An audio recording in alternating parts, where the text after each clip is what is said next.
Tahukah kamu? Di Channel Sehat 20 Menit, aku akan menjelaskan secara detail penyebab, gejala dan cara mengobati dari berbagai penyakit. Supaya kita selalu sehat secara jasmani dan rohani. Nah, sekarang aku akan menjelaskan mengenai penyakit ini, yuk kita dengarkan bersama. Pengertian dan pentingnya sistem pernapasan bagi kehidupan. Pernapasan merupakan proses vital yang sangat penting bagi kelangsungan hidup manusia. Tanpa pernapasan yang baik, tubuh tidak akan mampu menjalankan fungsinya secara normal. Sistem pernapasan bertugas memasukkan oksigen ke dalam tubuh dan mengeluarkan karbon dioksida sebagai sisa metabolisme. Oksigen dibutuhkan oleh setiap sel untuk menghasilkan energi, sedangkan karbon dioksida harus dikeluarkan agar tidak menjadi racun bagi tubuh.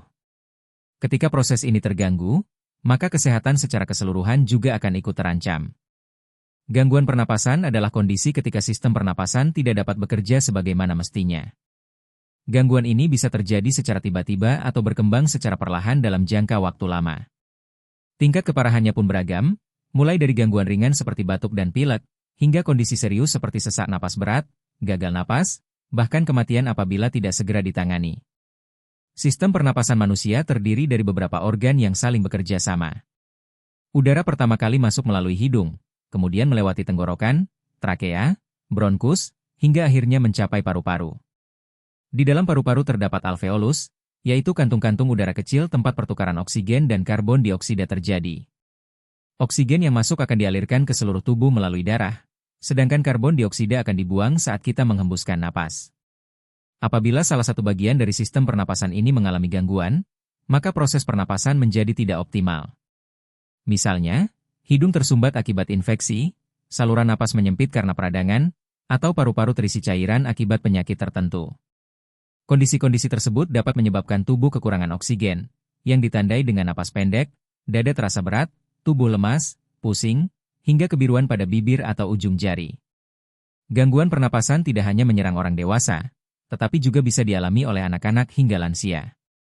Bahkan, bayi dan anak kecil tergolong lebih rentan karena sistem pernapasan mereka belum berkembang sempurna. Sementara itu, lansia lebih berisiko karena fungsi paru-paru cenderung menurun seiring bertambahnya usia. Dalam kehidupan sehari-hari, banyak orang sering menganggap gangguan pernapasan sebagai masalah sepele. Batuk dianggap biasa, sesak napas dianggap kelelahan, dan pilek dianggap tidak berbahaya. Padahal, gejala-gejala tersebut bisa menjadi tanda awal dari gangguan pernapasan yang lebih serius. Jika dibiarkan tanpa penanganan, gangguan ringan dapat berkembang menjadi penyakit kronis yang sulit disembuhkan. Selain itu, lingkungan dan gaya hidup modern turut memperbesar risiko gangguan pernapasan. Polusi udara dari kendaraan bermotor, asap pabrik, asap rokok, debu, serta penggunaan bahan kimia berbahaya dapat merusak saluran pernapasan secara perlahan. Ditambah lagi dengan kebiasaan merokok, kurang olahraga, dan minimnya kesadaran menjaga kebersihan lingkungan, membuat kasus gangguan pernapasan semakin meningkat dari tahun ke tahun. Gangguan pernapasan juga tidak hanya berdampak pada fisik, tetapi juga pada kualitas hidup seseorang. Penderita gangguan pernapasan sering merasa cepat lelah, sulit tidur, tidak mampu beraktivitas normal, bahkan mengalami stres dan kecemasan karena kesulitan bernapas. Dalam kondisi tertentu, penderita harus bergantung pada alat bantu pernapasan atau pengobatan jangka panjang. Oleh karena itu, memahami apa itu gangguan pernapasan dan bagaimana sistem pernapasan bekerja merupakan langkah awal yang sangat penting. Dengan pengetahuan yang cukup, masyarakat dapat lebih waspada terhadap gejala awal, tidak menyepelekan keluhan pernapasan, serta segera mencari pertolongan medis jika diperlukan. Berbagai penyebab gangguan pernapasan yang perlu diwaspadai. Gangguan pernapasan tidak muncul begitu saja. Ada berbagai faktor yang dapat menjadi penyebab terganggunya sistem pernapasan, baik dari dalam tubuh maupun dari lingkungan sekitar. Mengetahui penyebab gangguan pernapasan sangat penting agar kita dapat melakukan pencegahan sejak dini dan menghindari kondisi yang lebih parah di kemudian hari. Salah satu penyebab utama gangguan pernapasan adalah infeksi. Infeksi saluran pernapasan dapat disebabkan oleh virus, bakteri, maupun jamur. Virus seperti influenza dan coronavirus sering menyerang saluran pernapasan bagian atas dan dapat menimbulkan gejala batuk, pilek, demam, dan sesak napas. Sementara itu, infeksi bakteri seperti pneumonia dan tuberkulosis menyerang paru-paru dan dapat menyebabkan peradangan serius, penumpukan cairan, serta penurunan fungsi paru-paru secara signifikan. Jika infeksi ini tidak ditangani dengan baik, kondisi penderita dapat memburuk dan berujung pada komplikasi berbahaya. Selain infeksi, Polusi udara menjadi penyebab gangguan pernapasan yang semakin sering terjadi, terutama di daerah perkotaan dan kawasan industri. Asap kendaraan bermotor, asap pabrik, debu jalanan, serta partikel halus yang terhirup setiap hari dapat merusak jaringan paru-paru secara perlahan. Paparan polusi dalam jangka panjang dapat menyebabkan peradangan kronis pada saluran napas dan meningkatkan risiko penyakit seperti asma, bronkitis kronis, dan penyakit paru obstruktif kronis, POK. Faktor penyebab lainnya adalah kebiasaan merokok. Rokok mengandung ribuan zat kimia berbahaya yang dapat merusak saluran pernapasan dan paru-paru. Baik perokok aktif maupun perokok pasif sama-sama berisiko mengalami gangguan pernapasan. Asap rokok dapat menyebabkan iritasi, peradangan, penyempitan saluran napas, serta menurunkan kemampuan paru-paru dalam menyerap oksigen. Dalam jangka panjang, kebiasaan merokok dapat memicu penyakit serius seperti emfisema, POK, dan kanker paru-paru. Alergi juga menjadi salah satu penyebab umum gangguan pernapasan. Debu rumah, tungau, serbuk sari, bulu hewan, jamur, dan asap tertentu dapat memicu reaksi alergi pada sebagian orang. Reaksi ini biasanya ditandai dengan bersin, hidung tersumbat, batuk, hingga sesak napas. Pada penderita asma, alergi dapat menyebabkan serangan asma yang berbahaya jika tidak segera ditangani. Selain faktor lingkungan, kondisi kesehatan tertentu juga dapat memicu gangguan pernapasan. Penyakit jantung, obesitas, gangguan sistem imun, dan kelainan bawaan pada paru-paru dapat memengaruhi kemampuan seseorang untuk bernapas dengan normal. Misalnya, obesitas dapat menekan paru-paru dan diafragma sehingga membuat napas menjadi lebih pendek dan berat, terutama saat beraktivitas atau berbaring. Faktor lingkungan tempat tinggal dan kerja juga tidak bisa diabaikan. Tinggal di lingkungan yang lembab, berdebu, atau memiliki ventilasi buruk dapat meningkatkan risiko gangguan pernapasan. Begitu pula dengan pekerjaan yang terpapar bahan kimia, asap, atau debu industri tanpa perlindungan yang memadai. Paparan berulang dapat menyebabkan kerusakan paru-paru yang bersifat permanen. Tidak kalah penting, gaya hidup tidak sehat turut berperan dalam menyebabkan gangguan pernapasan. Kurang aktivitas fisik dapat menurunkan kapasitas paru-paru, sementara pola makan yang buruk dapat melemahkan sistem kekebalan tubuh. Akibatnya, tubuh menjadi lebih rentan terhadap infeksi dan peradangan pada saluran pernapasan. Faktor usia juga memengaruhi risiko gangguan pernapasan. Anak-anak lebih rentan karena sistem pernapasan mereka belum berkembang sempurna, sedangkan lansia mengalami penurunan fungsi paru-paru secara alami. Kondisi ini membuat mereka lebih mudah mengalami sesak napas dan komplikasi pernapasan. Dengan memahami berbagai penyebab gangguan pernapasan ini, kita diharapkan dapat lebih waspada terhadap lingkungan dan kebiasaan sehari-hari. Langkah kecil seperti menghindari asap rokok, menggunakan masker di lingkungan berpolusi, menjaga kebersihan rumah, dan menerapkan gaya hidup sehat dapat memberikan dampak besar bagi kesehatan pernapasan. Kesadaran inilah yang menjadi kunci utama untuk mencegah gangguan pernapasan sebelum berkembang menjadi masalah serius.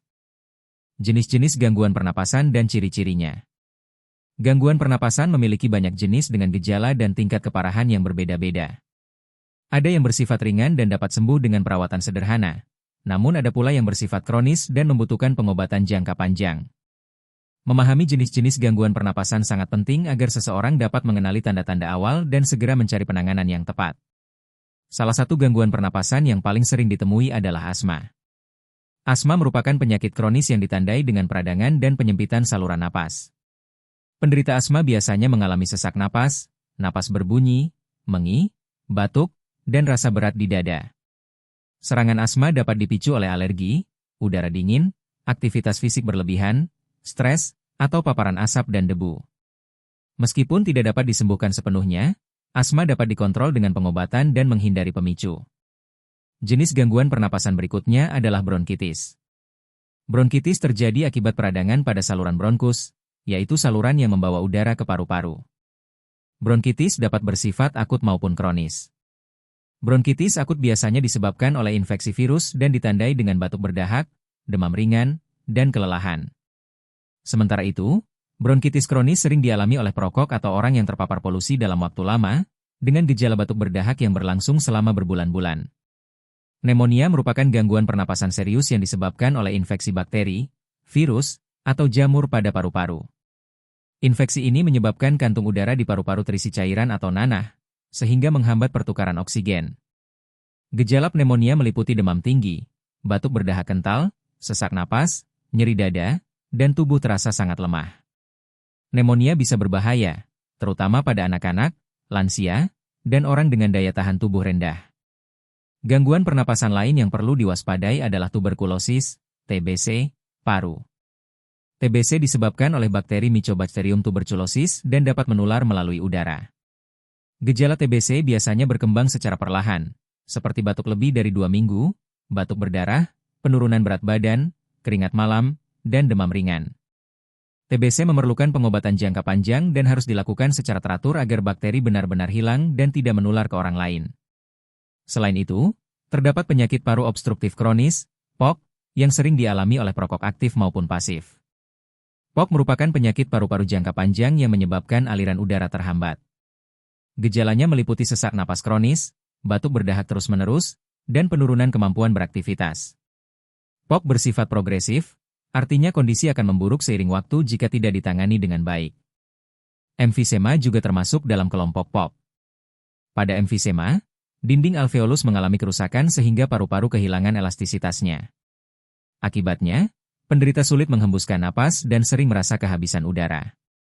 Emfisema biasanya berkembang secara perlahan dan sering tidak disadari hingga kondisinya cukup parah. Gangguan pernapasan lainnya adalah rinitis alergi, yaitu peradangan pada hidung akibat reaksi alergi.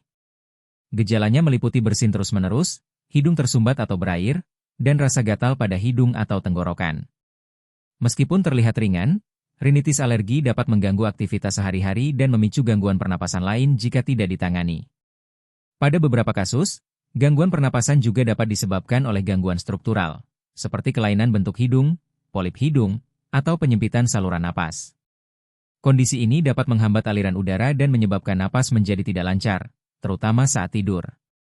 Dengan memahami berbagai jenis gangguan pernapasan beserta ciri-cirinya, masyarakat diharapkan dapat lebih peka terhadap kondisi tubuhnya sendiri. Mengenali gejala sejak dini akan sangat membantu dalam menentukan langkah penanganan yang tepat. Pada bagian selanjutnya, akan dibahas mengenai cara penyembuhan dan penanganan gangguan pernapasan agar kualitas hidup penderita dapat tetap terjaga. Cara penyembuhan dan penanganan gangguan pernapasan. Penyembuhan dan penanganan gangguan pernapasan sangat bergantung pada jenis, penyebab, serta tingkat keparahan penyakit yang dialami. Tidak semua gangguan pernapasan dapat disembuhkan secara total, terutama yang bersifat kronis. Namun, dengan penanganan yang tepat dan konsisten, gejala dapat dikendalikan sehingga penderita tetap dapat menjalani aktivitas sehari-hari dengan baik. Langkah pertama dalam penyembuhan gangguan pernapasan adalah pemeriksaan dan diagnosis yang tepat. Ketika seseorang mengalami batuk berkepanjangan, sesak napas, nyeri dada, atau napas berbunyi, sebaiknya segera memeriksakan diri ke tenaga medis. Dokter akan melakukan pemeriksaan fisik, wawancara medis, serta pemeriksaan penunjang seperti röntgen dada, tes dahak, tes fungsi paru, atau tes darah untuk mengetahui penyebab pasti gangguan pernapasan tersebut. Setelah diagnosis ditegakkan, pengobatan akan disesuaikan dengan kondisi pasien. Pada gangguan pernapasan akibat infeksi bakteri, seperti pneumonia atau tuberkulosis, dokter biasanya akan meresepkan antibiotik. Penggunaan antibiotik harus dilakukan sesuai aturan dan dihabiskan agar infeksi benar-benar sembuh dan tidak menimbulkan resistensi. Untuk infeksi virus, pengobatan umumnya bersifat suportif, seperti istirahat cukup, minum air putih yang banyak, dan konsumsi obat pereda gejala. Pada penderita asma, penanganan biasanya melibatkan penggunaan inhaler atau nebulizer yang berfungsi melebarkan saluran napas dan mengurangi peradangan. Inhaler harus digunakan sesuai petunjuk dokter, baik sebagai obat pereda saat serangan maupun sebagai obat pengontrol harian. Selain itu, penderita asma juga dianjurkan untuk mengenali dan menghindari faktor pemicu agar serangan tidak sering terjadi. Untuk gangguan pernapasan kronis seperti POK dan emfisema, fokus penanganan adalah memperlambat perkembangan penyakit dan meningkatkan kualitas hidup penderita. Terapi yang sering diberikan meliputi obat bronkodilator, kortikosteroid, terapi oksigen, serta rehabilitasi paru. Rehabilitasi paru berupa latihan pernapasan dan aktivitas fisik ringan yang dirancang khusus untuk meningkatkan kapasitas paru-paru dan daya tahan tubuh. Selain pengobatan medis, perubahan gaya hidup memegang peranan penting dalam proses penyembuhan. Berhenti merokok merupakan langkah paling krusial bagi penderita gangguan pernapasan, terutama POK. Menghindari asap rokok, polusi udara, dan paparan bahan kimia berbahaya juga sangat dianjurkan. Menggunakan masker saat berada di lingkungan berdebu atau berpolusi dapat membantu melindungi saluran pernapasan. Latihan pernapasan juga menjadi bagian penting dalam penanganan gangguan pernapasan. Teknik pernapasan dalam, pernapasan diafragma, dan pernapasan bibir mengerut dapat membantu mengatur napas, mengurangi sesak, dan meningkatkan efisiensi paru-paru. Latihan ini dapat dilakukan secara rutin di rumah dan sering direkomendasikan sebagai terapi pendukung. Asupan nutrisi yang seimbang juga berperan dalam mempercepat pemulihan. Makanan bergizi membantu meningkatkan daya tahan tubuh sehingga tubuh lebih mampu melawan infeksi dan peradangan. Konsumsi buah, sayur, protein, serta cukup cairan sangat dianjurkan. Pada beberapa kasus, penderita gangguan pernapasan berat mungkin memerlukan pengaturan pola makan khusus agar tidak memperberat kerja pernapasan. Istirahat yang cukup dan manajemen stres juga tidak boleh diabaikan. Stres dan kelelahan dapat memperburuk gejala gangguan pernapasan, terutama pada penderita asma. Oleh karena itu, menjaga pola tidur yang baik dan melakukan aktivitas relaksasi dapat membantu menstabilkan kondisi pernapasan. Dalam kondisi tertentu, gangguan pernapasan berat mungkin memerlukan perawatan lanjutan di rumah sakit, seperti pemberian oksigen tambahan, penggunaan alat bantu napas, atau tindakan medis lainnya. Penanganan ini bertujuan untuk menjaga kadar oksigen dalam tubuh tetap stabil dan mencegah komplikasi serius. Secara keseluruhan, penyembuhan gangguan pernapasan membutuhkan pendekatan yang menyeluruh, meliputi pengobatan medis, perubahan gaya hidup, serta perawatan jangka panjang. Dengan penanganan yang tepat dan kesadaran untuk menjaga kesehatan pernapasan, penderita tetap dapat menjalani hidup yang lebih nyaman dan produktif. Pada bagian berikutnya, akan dibahas langkah-langkah pencegahan gangguan pernapasan agar penyakit ini dapat dihindari sejak dini. Pencegahan gangguan pernapasan dan kesimpulan. Pencegahan merupakan langkah terbaik dalam menjaga kesehatan sistem pernapasan. Dibandingkan dengan mengobati, mencegah gangguan pernapasan jauh lebih efektif, murah, dan memberikan dampak jangka panjang yang lebih baik bagi kualitas hidup. Banyak gangguan pernapasan sebenarnya dapat dihindari jika seseorang memiliki kesadaran dan kebiasaan hidup yang sehat sejak dini. Salah satu langkah pencegahan paling penting adalah menghindari rokok dan asap rokok. Merokok merupakan penyebab utama berbagai penyakit paru-paru serius, seperti POK, emfisema, dan kanker paru-paru. Tidak hanya perokok aktif, perokok pasif juga berisiko mengalami gangguan pernapasan akibat paparan asap rokok. Oleh karena itu, menciptakan lingkungan bebas asap rokok, terutama di dalam rumah, sangat penting untuk melindungi kesehatan seluruh anggota keluarga. Selain itu, melindungi diri dari polusi udara juga menjadi bagian penting dari pencegahan. Menggunakan masker saat berada di lingkungan berdebu, di jalan raya, atau di area dengan kualitas udara buruk dapat membantu mengurangi partikel berbahaya yang terhirup.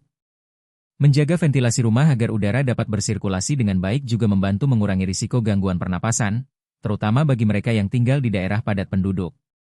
Menjaga kebersihan lingkungan merupakan langkah sederhana namun sangat efektif. Debu, jamur, dan kotoran yang menumpuk di dalam rumah dapat menjadi pemicu alergi dan gangguan pernapasan. Membersihkan rumah secara rutin, mencuci spray dan gorden, serta memastikan lingkungan tidak lembab dapat membantu menjaga saluran pernapasan tetap sehat. Lingkungan yang bersih juga menurunkan risiko infeksi saluran pernapasan. Pola hidup sehat juga berperan besar dalam pencegahan gangguan pernapasan. Olahraga secara teratur dapat meningkatkan kapasitas paru-paru dan memperkuat otot pernapasan. Aktivitas fisik ringan seperti berjalan kaki, bersepeda, atau senam pernapasan dapat membantu menjaga fungsi paru-paru tetap optimal. Olahraga juga meningkatkan daya tahan tubuh sehingga tubuh lebih kuat melawan infeksi. Selain olahraga, pola makan bergizi seimbang sangat penting untuk menjaga sistem kekebalan tubuh. Konsumsi buah dan sayur yang kaya vitamin, mineral, dan antioksidan membantu tubuh melawan peradangan dan infeksi. Asupan cairan yang cukup juga membantu menjaga kelembapan saluran napas dan mempermudah pengeluaran lendir dari paru-paru. Bagi penderita gangguan pernapasan kronis seperti asma atau POK, menghindari faktor pemicu adalah langkah pencegahan utama. Mengenali pemicu seperti debu, udara dingin, stres, atau bau menyengat dapat membantu penderita mengendalikan gejala dan mencegah kekambuhan. Menggunakan obat sesuai anjuran dokter dan melakukan kontrol rutin juga sangat penting untuk menjaga kondisi tetap stabil. Vaksinasi juga menjadi bagian penting dalam pencegahan gangguan pernapasan, terutama bagi anak-anak, lansia, dan orang dengan penyakit kronis.